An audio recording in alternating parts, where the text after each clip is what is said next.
जब मेरे पति घर से निकले तो मैंने उनसे कुछ क्रीम लाने को कहा। मेरी सास ने ये सुना। मेरे पति के जाने के बाद मेरी सास ने मुझसे कहा, लगाओ, अपने चेहरे पर और क्रीम लगाओ। तुमने यही रूप दिखाकर मेरे लड़के का सिर खाया था, नहीं तो मैं अपने बेटे की शादी इतने छोटे घर में करती। मेरे बेटे के लिए कितने बड़े बड़े घरों से रिश्ते आते थे, लेकिन मेरे बेटे ने शादी नहीं की। आखिर में यही चेहरा देखकर मेरे बेटे ने पागल होकर शादी कर ली। मैं बिना कुछ कहे चुपचाप अपने कमरे में चली गई। मैं शाम को बालकनी में बैठकर ननद के बालों में तेल लगा रही थी।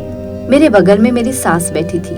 उस समय मेरे पति ने आकर मुझे क्रीम का पैकेट दिया और कहा, ये लो तुम्हारा क्रीम। मैंने कहा, मुझे कोई क्रीम नहीं चाहिए। पति को थोड़ा आश्चर्य हुआ और उसने कहा, यदि तुम्हें इसकी जरूरत नहीं है तो तुमने मुझे इसे लाने के लिए क्यों कहा? अब जब मैं इसे ले आया हूँ तो तुम्हें इसे लेने के लिए कह रहा हूँ। तब बालकनी में बैठकर मेरी सास ने चिल्लाया और कहा, एक काम करो, अपनी पत्नी को सजा के अलमीरा में रख दो, क्योंकि तुम्हारी पत्नी के पास इस चेहरे के अलावा कुछ नहीं है। ना ही घर का कुछ काम आता है और ना ही अपने पिता के घर से कुछ ला सकती है। ननद ने मेरे पति के हाथ से क्रीम का पैकेट लिया और कहा, क्योंकि भाभी इसे नहीं लेना चाहते तो आप जोर क्यों कर रहे हैं? मैंने इसे ले लिया है। मेरे पति ने कुछ नहीं कहा और चुपचाप चले गए। मैं ननद के बालों में तेल लगा रही हूँ और सोच रही हूँ कि मैंने एक बिना रीढ़ की हड्डी वाले आदमी से शादी कर ली है। आंखों के सामने अपनी पत्नी का अपमान होते हुए देखा, लेकिन कुछ कहने की हिम्मत नहीं करता। मेरे ननद की शादी तय हुई है। कुछ दिनों से मेरी सास मुझ पर अपने पिता से बेटी की शादी के लिए 50,000 रुपए लाने का दबाव बना रही है। जब मैंने अपने पति को इस बारे में बताया तो मेरे पति ने हाँ या ना नहीं कहा, सिर्फ सुना। इसीलिए मजबूर होकर मुझे अपने पिता को फोन पर रुपए के बारे में बताना पड़ा। अगले दिन मेरे पिता आए और मुझे 50,000 रुपए दिए और उन्होंने मेरे सर पर हाथ रखा और कहा, चिंता मत करो बेटी, मैं यहाँ हूँ।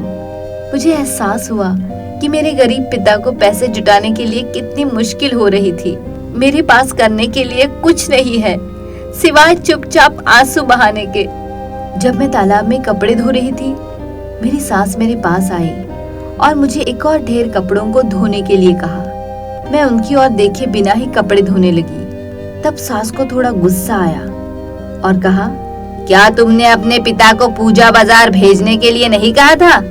मैं सर झुकाकर बोली, पिताजी की स्थिति पहले से ही खराब है। कुछ दिन पहले ही मेरे पिता ने 50,000 रुपए दिए थे।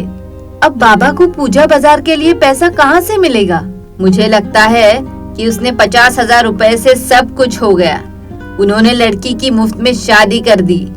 अगर मेरा बेटा तुम्हारे शक्ल पर पागल नहीं होता तो मैं अपने सरकारी हाई स्कूल के मास्टर बेटे की शादी एक बड़े घर में करती, जहाँ उन्हें कुछ मांगना नहीं पड़ता, वो अपने आप से ही दे देते। मैं अपनी सास का अपमान और यातना सहन नहीं कर सकी। जब मैंने रात को अपने पति को पूजा बाजार के बारे में बताया तो वो कुछ नहीं बोले और बिस्तर पे लेट गए।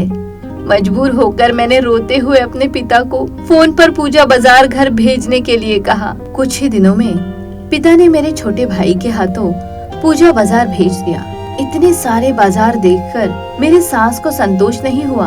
वह बस कहती रही, बाजार तो कम हो गया है, अगर थोड़ा और भेज देते तो यहाँ से मैं अपने बेटी को भेज देती। मुझे गुस्सा आया और मैंने उनसे कहा, आप अपनी बेटी को मेरे पिता के घर से आए हुए बाजार क्यों देंगी?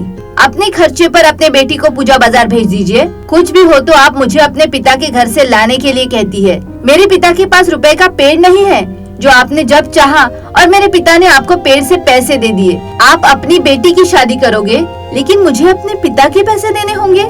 आप अपनी बेटी की शादी के लिए अपने पैसे से भुगतान क्यों नहीं करती? नीच लोगों की तरह मेरे पिता से क्यों लेना चाहती हो? जब मैं अपनी सास को ये बातें कह रही थी तो मेरे पति ने जल्दी से मेरे पास आकर कहा, क्या कह रही हो माँ को? जाने दो इन सब बातों को, परेशान मत हो। फिर उन्होंने मेरी सास से कहा, उसे माफ कर दो, उससे गलती हो गई। मैंने अपने पति से गुस्से में कहा, मैं एक दिन में आपके परिवार के साथ समझौता करके नहीं रह पाऊंगी। स्कूल में लड़के लड़कियों को सिखाते हैं ना, अन्याय का विरोध करना, दहेज नहीं लेना चाहिए। लेकिन आप अपने ससुर से एक छोटे आदमी की तरह चीजों की अपेक्षा करते हैं। आप जैसे कमजोर व्यक्ति के साथ मेरा परिवार कभी नहीं हो पाएगा।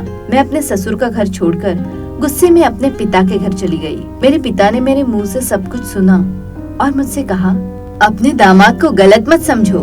मैंने तुम्हें 50,000 रुपए दिए या पूजा बाजार भेजा, लेकिन उनमें से कोई भी मैंने अपने पैसे से नहीं खरीदा। सभी दामाद ने मुझे दिया। दामाद ने मुझसे कहा कि तुम्हें यह मत बताना, इसीलिए मैंने नहीं कहा। मेरा विश्वास करो बेटी, मैंने तुम्हारी सास को जो कुछ भी दिया है उनमें से कोई भी मेरे अपने पैसों से नहीं है, सब दामाद के है। मैंने बस तुम्हारे घर पहुंचाया है। अपने अच्छे पति को गलत मत समझो। पापा बोलकर चले गए और मुझे अपनी गलती का बहुत बुरा लगा। मैंने अपने पति को फोन किया और रोते हुए कहा, कल तुम आकर मुझे यहाँ से ले जाओगे। मेरे पति ने फिर कहा, क्या तुम मेरे जैसे कमजोर आदमी से शादी निभा पाओगी? मैं ज्यादा से ज्यादा तुम्हें समझौता करने के लिए कह सकता हूँ और मैं अपने माँ से कह सकता हूँ कि तुम्हें माफ कर दे।